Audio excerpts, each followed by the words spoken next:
Assalamualaikum warahmatullahi wabarakatuh. Alhamdulillahirabbil alamin. Hari ini kita masih diberikan kesehatan, taufik dan hidayah Allah Subhanahu wa taala sehingga kita bisa melakukan pembelajaran daring meskipun dari jarak jauh. Besar harapan Budiah dan doa dari Budiah supaya wabah ini segera berakhir dan kita bisa beraktivitas seperti sedia kala. Kita bisa bersekolah seperti biasanya. Amin ya rabbal alamin. Sebelum Budiah memasuki atau menyampaikan materi kelas 3 di semester pertama, Budiah ingin mengucapkan selamat kepada kalian semua yang sudah naik di kelas 3. Ini adalah tahun penentu, tahun terakhir kalian di SMK ini. Semoga semuanya lancar tanpa kendala dan jangan sampai tergoda dengan hal-hal lainnya seperti dan yang mengakibatkan akhirnya nanti putus sekolah. Bagaimana kabar kalian semua di rumah? Semoga senantiasa sehat dan baik-baik saja. Budiah sangat kangen sekali dengan anak-anak kelas TB, TAV, TSM, dan AK. Oke, sebelum memasuki materi seperti biasanya, Budiah akan menyampaikan sebuah pesan.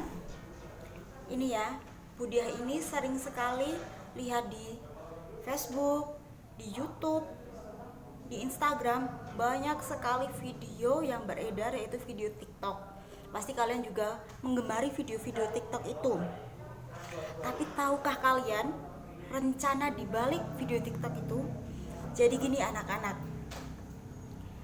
video TikTok itu adalah rencana dari kaum-kaum non-Islam untuk mencabut rasa malu dari perempuan-perempuan Islam. Kenapa bisa begitu? Karena di dalam Islam itu yang paling utama, yang paling harus dijaga dari perempuan itu adalah rasa malunya. Jadi besok misalnya gini, Irfai mau cari jodoh, pastikan wanita itu memiliki rasa malu yang besar, ya kalau di SMS, di WA, Dek kok nggak balas, terus dibalas, maaf mas saya malu. Nah, itu berarti wanita yang insya Allah soleha.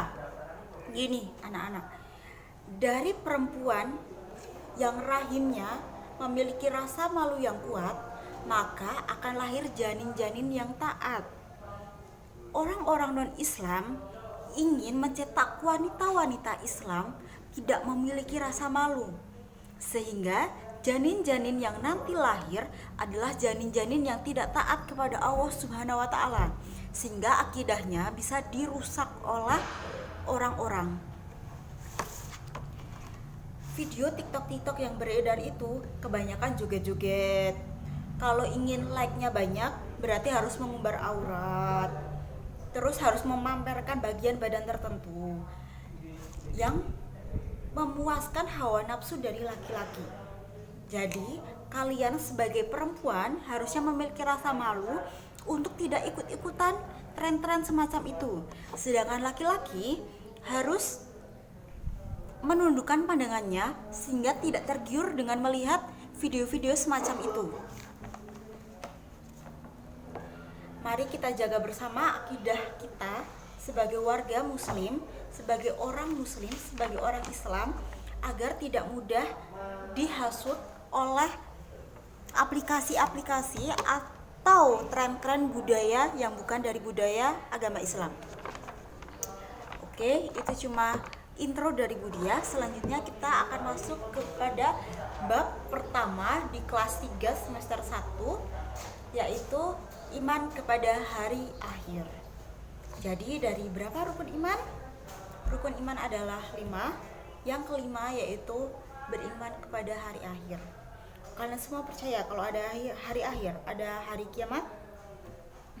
Kita sebagai orang Islam wajib mengimani, wajib mempercayai bahwa besok akan ada hari akhir. Jadi di antara tanda-tanda terjadinya hari akhir itu ada kiamat sugro dan kiamat kubro. Kiamat sugro itu adalah kiamat-kiamat kecil yang mengiringi kiamat kubro atau kiamat besar. Kiamat-kiamat sugro itu seperti bencana alam, banjir, gunung meletus, dan lain sebagainya.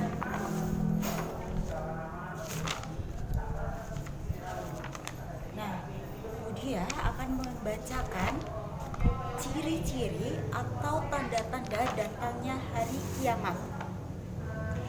Yang pertama yaitu budak wanita melahirkan tuannya.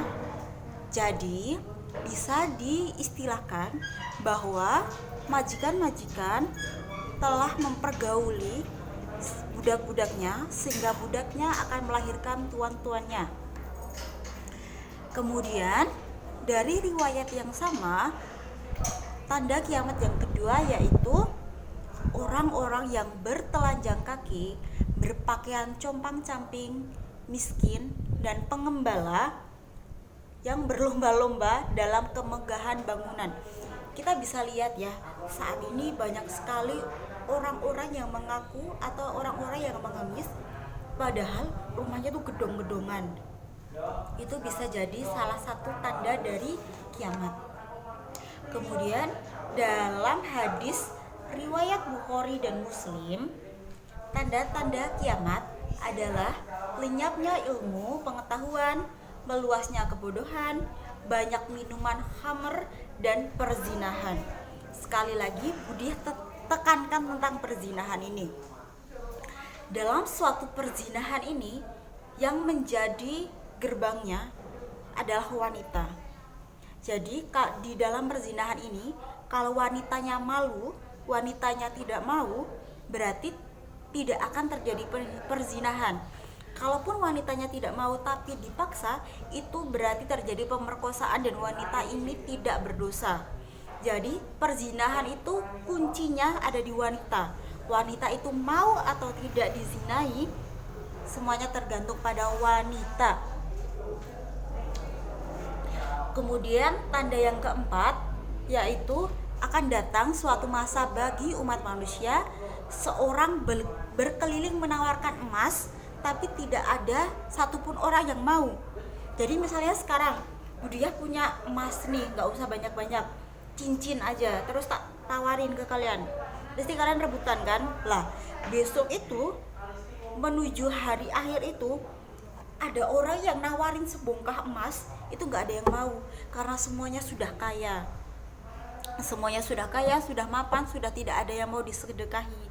Oleh karena itu dari sekarang kita harus mulai jadi agen-agen sedekah.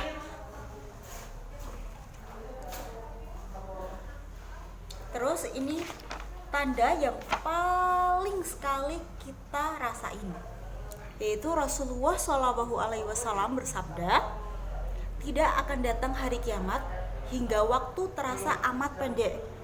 1 tahun terasa seperti 1 bulan, 1 bulan terasa seperti seminggu, 1 minggu terasa seperti sehari, dan 1 hari terasa seperti 1 jam. Dan 1 jam hanya selama membakar 1 pelepah kurma. Hadis riwayat Ahmad. Jadi di sini itu menceritakan bahwa waktu itu sangat pendek sekali. Kayak misalnya kita tuh sering ngerasa ya, gek wais tuh kok bisa tuh meneh toh. Nah, itu bisa jadi tanda-tanda di hari akhir, anak-anak. Terus kalau mau kita tanda-tanda lainnya seperti datangnya Yajuj Majuj, terus keringnya sungai Efrat. Semoga kita diberikan waktu untuk membahasnya lebih lanjut di pertemuan yang selanjutnya.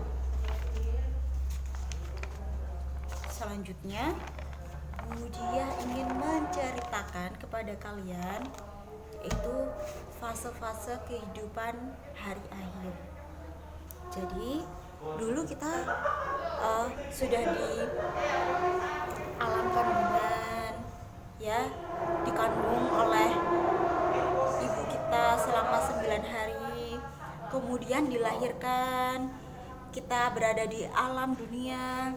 Setelah dilahirkan pasti kita akan meninggal, entah hari ini, besok, setahun, atau berapa tahun lagi. Tidak peduli kita masih muda, sudah tua, sehat, sakit, kematian itu pasti akan datang walaupun kita bersembunyi di benteng yang tinggi sekalipun. Jadi Budiah mengingatkan ke teman-teman sekalian, waktu kita tuh sangat sedikit nak. Jadi kita harus banyak-banyak mengumpulkan amal untuk besok kita dibawa di hari akhir. Terus ada orang yang rugi nih, ketika di dunia dia itu merasa amalannya itu sudah banyak diambil kan, tapi ternyata di akhirat amalannya itu berkurang banyak sekali. Kok bisa berkurang? Kemana hilangnya amalan itu? Ternyata amalan itu berpindah kepada orang-orang yang sudah dia gibahi. Jadi misalnya siapa? Wiranti sama Vini nih jelek-jelekin Aisyah ini nanti di akhirat mendapatkan pahala dari Wiranti dan pahala dari Vini atas dosa-dosa yang mereka lakukan ke Aisyah. Terus selanjutnya dari alam dunia kita masuk ke pertama, yaitu alam kubur atau alam barzah.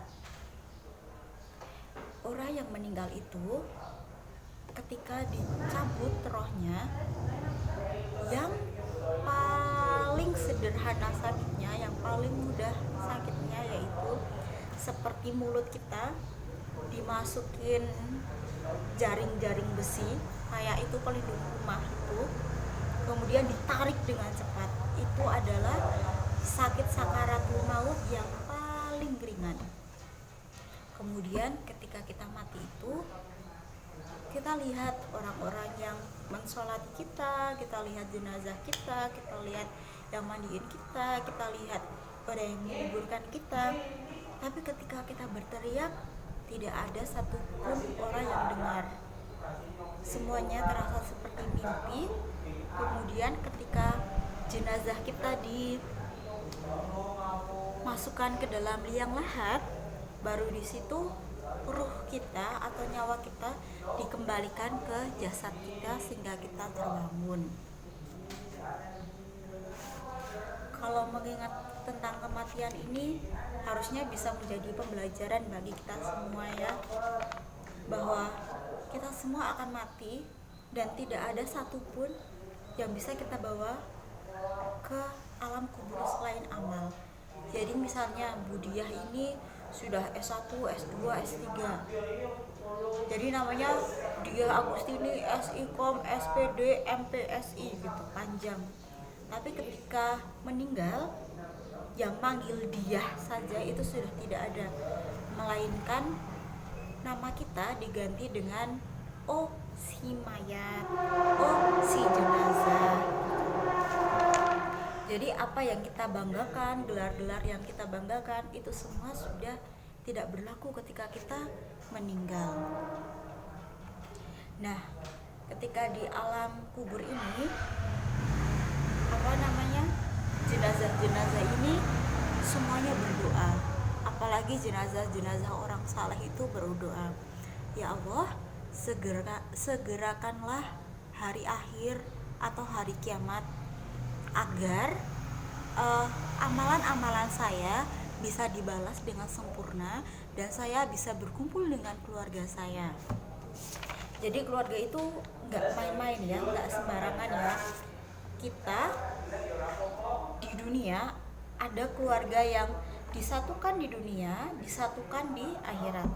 Ada keluarga yang disatukan di dunia, tidak disatukan di akhirat. Dan yang paling berbahaya itu adalah keluarga yang disatukan di dunia namun bertengkar di akhirat. Keluarga siapa itu? Ini. Jadi misalnya Winda punya suami Irfai, punya anak Denny. Mereka tidak saling mengingatkan hak dan kewajiban, tidak saling mengingatkan tentang sholat. Nah, mereka disatukan di dunia, namun nanti di akhirat Winda akan menyalahkan Irfai sebagai suami karena tidak mengingatkan Winda akan sholat. Irfai akan menyalahkan Winda karena Winda sebagai istri tidak mengingatkan tentang kewajiban suami. Dan Denny sebagai anak akan menyalahkan kedua orang tuanya karena tidak memberi kepahaman ilmu agama yang baik. Yang pertama yaitu alam kandungan, yang kedua alam dunia, yang ketiga alam barzah atau alam kubur, yang keempat yaitu kiamat, yaitu yaumul kiamah. Jadi setelah kerusakan yang parah di muka bumi ini, maka akan timbul atau akan terjadi kiamat di mana sangkakala ditiupkan. Di situ pondasi-pondasi rumah mulai roboh, gunung-gunung mulai roboh, bahkan tidak ada satupun yang luput dari kiamat ini. Setelah kiamat terjadi, itu kan dunia rata ya. Terus muncullah hari kebangkitan atau yaumul ba'ats. Jadi orang-orang yang sudah meninggal itu bangkit lagi, hidup lagi. Yang baru merasakan kiamat juga bangkit lagi, hidup lagi. Apa ketika bangkit itu kita seperti pocong semua jalan? Terus bagaimana jenazah-jenazah yang non Islam itu, Bu? Apakah mereka pakai dasi terus jalan gitu, atau mereka semua telanjang, Bu? Nah, di hari kebangkitan besok itu tidak ada satupun orang yang akan ngurusin orang lain. Nggak ada satupun orang yang akan peduli dengan pakaian atau dengan kesusahan orang lain. Kita semua hanya peduli dengan diri kita sendiri, dan kita semua takut dengan azab yang akan ditimpakan Allah kepada kita. Kita takut apakah amalan kita itu diterima atau tidak. Kita takut apakah amalan kita berkurang atau tidak. Jadi kita tidak sempat untuk mengurusi orang lain. Kemudian setelah kita dibangkitkan, kita dikumpulkan atau hari penghimpunan Yaumul Hasyr. Terus selanjutnya setelah kita dikumpulkan, kita dihisab, yaitu hari perhitungan. Amal kita itu seberapa, dosa-dosa kita itu seberapa. Kita seperti nonton di bioskop ya, nonton riwayat kita dari lahir sampai mati, apa saja dosa-dosa yang sudah kita lakukan, apa saja amalan-amalan yang sudah kita lakukan. Kemudian setelah kita dihisab, kita diberikan pembalasan atas apa yang sudah kita lakukan, yaitu hari pembalasan, yaitu atau yaumul jaza. Kalau amalan kita banyak, insya Allah kita dibalas dengan baik. Kalau amalan buruk kita yang lebih banyak, semoga tidak, maka azab Allah yang akan membalasnya. Di hari pembalasan ini menentukan kita akan masuk surga atau masuk neraka. Semoga kita semua di sini belajar untuk mendapatkan ridha Allah Subhanahu wa taala. Semoga kita semua ini diridhoi oleh Allah. Semoga kita semua nantinya saling membantu untuk masuk surga. Itu cukup materi di situ dari Budiah untuk hari ini. Budiah akan cerita lagi tentang seseorang yang sedang sakaratul maut. Jadi Budiah pernah cerita ini, tapi mungkin kalian lupa, jadi Budiah ingatkan lagi. Suatu hari ada seorang bapak yang sedang merasakan sakaratul maut. Dalam ucapannya itu, si bapak terus mengatakan, kenapa tidak lebih jauh? Kenapa tidak baru? Kenapa tidak yang banyak? Di situ anaknya itu memanggil Rasulullah. Apa maksud perkataan dari bapak saya ini? Kenapa terus-terusan berkata seperti ini? Ternyata ketika hidup di dunia, bapak ini pernah menolong seorang buta untuk berjalan menuju masjid. Nah, kan jalannya pendek. Terus bapak ini melihat balasan kebaikan atas pertolongannya. Jadi bapak ini nyesel, kenapa kok nggak lebih jauh biar pahala saya itu lebih banyak. Terus bapak ini di musim dingin pernah memiliki dua jaket, jaket yang baru dan jaket yang lama. Jaket yang baru dia pakai, kemudian jaket yang lama dia berikan kepada seseorang. Nah, bapak ini nyesel, ya Allah, kenapa tidak yang baru yang saya berikan kepada orang lain, kenapa jaket yang lama. Kemudian di beda hari lagi, bapak ini memiliki uang, misalnya 10 dirham. 7 dirham dia gunakan untuk dirinya sendiri, untuk keperluan dirinya. Kemudian 3 dirham dia berikan untuk bersedekah. Lah, bapak ini akhirnya menyesal, ya Allah, kenapa saya ngasih orang itu lebih sedikit dari yang saya miliki. Di sakaratul maut itu bapak itu melihat dengan jelas apa saja balasan dari perbuatan-perbuatannya.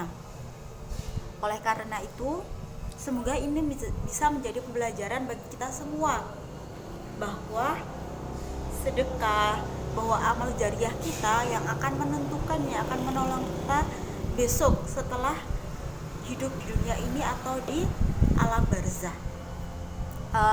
Cukup sekian materi yang bisa Budiah berikan.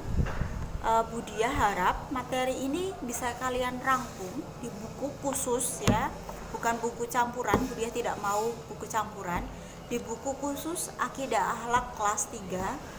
Dan insya Allah di setiap akhir bulan Budiah akan menyuruh kalian untuk mengumpulkannya. Budiah akhiri, wabillahi taufiq wal hidayah. Wassalamualaikum warahmatullahi wabarakatuh.